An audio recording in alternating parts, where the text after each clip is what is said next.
Voltaire viveu entre 1694 a 1778. Foi apelidado de sátiro e defendia a ciência e a racionalidade como forma de progresso da humanidade. Trazia como valor importante a liberdade de expressão, a qual deve ser defendida de forma bastante teimosa e inflexível. Sempre expunha suas opiniões e críticas às instituições e aos dogmas religiosos, além de trazer em suas obras questões sociais, políticas e filosóficas, que mais para frente se tornaram base para a Revolução Francesa e a independência dos Estados Unidos. Como principais pontos em suas obras, pode-se citar a crítica às imposições e abundantes gastos cleriais, defesa ao uso da racionalidade e educação como base científica, o afastamento das ideias e práticas medievais, crítica aos governos democráticos e crítica às oligarquias, além da defesa de uma monarquia esclarecida e defesa da existência de um Deus, que não intervém mais no universo. John Locke foi um importante filósofo que viveu entre 1632 a 1704. Foi um filósofo empirista que defendia a monarquia constitucional e representativa. Tal filósofo afirmava que o conhecimento vinha através da experiência tanto de origem externa, como as sensações, quanto de origem interna, as reflexões. Um de seus principais conceitos são os direitos naturais, tais quais representam vida, propriedade e liberdade. Por serem direitos naturais, seriam assegurados antes do poder do Estado, com todos o respeitando. Entretanto, isso não acontece pela necessidade humana de poder e ganância, então cabe ao governo preservá-los e não limitá-los. Caso tal governo não respeite esses direitos, pode ser derrubado pelo povo, ou seja, os direitos naturais não são precedentes do Estado. John Locke trouxe também a liberdade individual, que se apresenta como a religião deve se limitar à esfera pessoal de cada indivíduo, evitando assim guerras.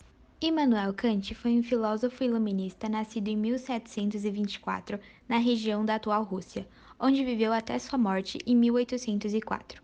A vida intelectual de Kant pode ser dividida em duas fases, pré-crítica e crítica. Isso se dá pela mudança de perspectiva quando teve contato com a filosofia de Hume. Suas obras mais importantes da fase pré-crítica são A História Universal da Natureza e A Teoria do Céu. Já na segunda fase, podemos citar Crítica da Razão Pura e Crítica da Razão Prática. Nessas obras, ele desenvolve a sua epistemologia, conhecida como criticismo. Outra ideia importante é a maioridade intelectual. Segundo Kant, seria a saída da minoridade em busca da ousadia de saber, característica iluminista.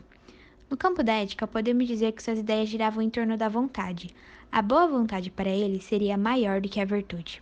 Segundo Kant, temos duas faculdades de conhecimento, razão e sensibilidade.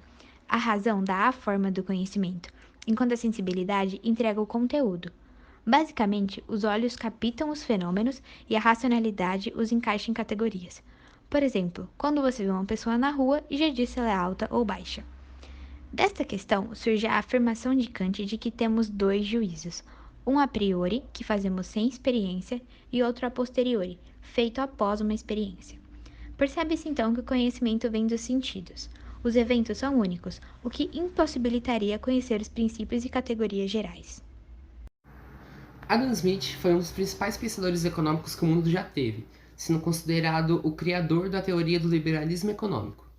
Nascido em 1723 na Escócia, estudou em Oxford, na Inglaterra, e durante a Revolução Industrial, em 1776, escreveu o livro A Riqueza das Nações, em que propunha a expansão do capitalismo e sua teoria do liberalismo econômico, em que, para ele, o Estado deveria deixar a economia andar com as próprias pernas numa política chamada laissez-faire, onde caberia apenas ao Estado três funções: o estabelecimento e manutenção da justiça, defesa nacional dos territórios e dos recursos, e obras públicas que não fossem de interesse privado.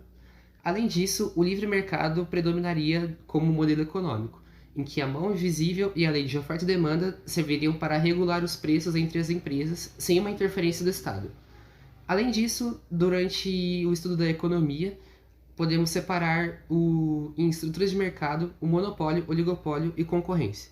Monopólio seria quando temos apenas uma única empresa fornecendo serviço, oligopólio quando nós temos algumas empresas fornecendo o mesmo serviço, E concorrência é quando temos vários fornecedores, ou seja, várias empresas fornecendo o mesmo serviço, causando o barateamento do produto e um benefício para o consumidor. Dessa maneira, Adam Smith foi o principal criador do liberalismo econômico, em que propunha a livre iniciativa, o capital privado e também a pouca interferência do Estado. Alex Charles Henry Clairel, Visconde de Tocqueville, um dos maiores nomes da filosofia política liberal, foi um pensador político, historiador e escritor francês, nascido em 1805 e vindo a falecer em 1859.